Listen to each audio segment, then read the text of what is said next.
Presented by LK Entertainment.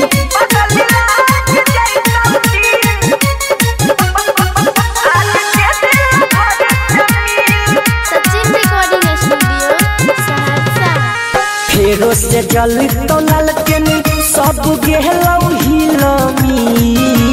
फेरो से जल तो लालटेन सब गेहलौ हिलमी। पगली लाग जेतौ दिल आज जे दिल भर से मिल। पगली लाग जेतौ दिल आज जे दिल भर से मिल।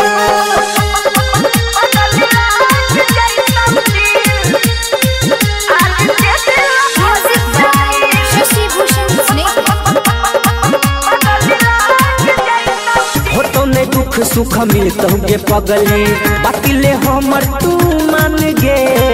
हर घर में बोले छै बड़ी लालटेन छैदी मांग गे। होतो ने दुख सुख मिलता गे पगले बातिले हमर तू मान गे।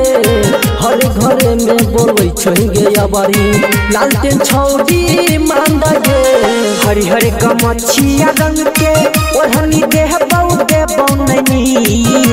हरी हरी कमछिया रंग के ओढ़नी देह बहुते बननी। पगली लाग जैतौ दिल आज जे दिल भर से मिल। पगली लाग जैतौ दिल आज जे दिल भर से मिल।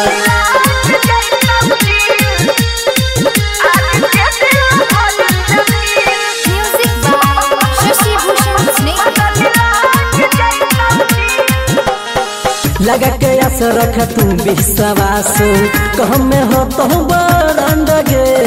धरती अंकित संजीव कहो लिखल RJD नाम गे।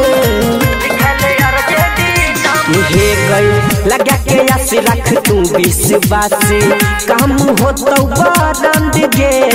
संजीव अंकित सलीम कहै छौ RJD चलतौ नाम गे। टोला मोहल्ला में होतौ विकास RJD के करतौ की। टोला मोहल्ला में होतौ विकास RJD के करतौ की। पगली लाग जैतौ दिल आज जे दिल भर से मिल। पगली लाग जैतौ दिल आज जे दिल भर से मिल। Mix by Salim Sehgal.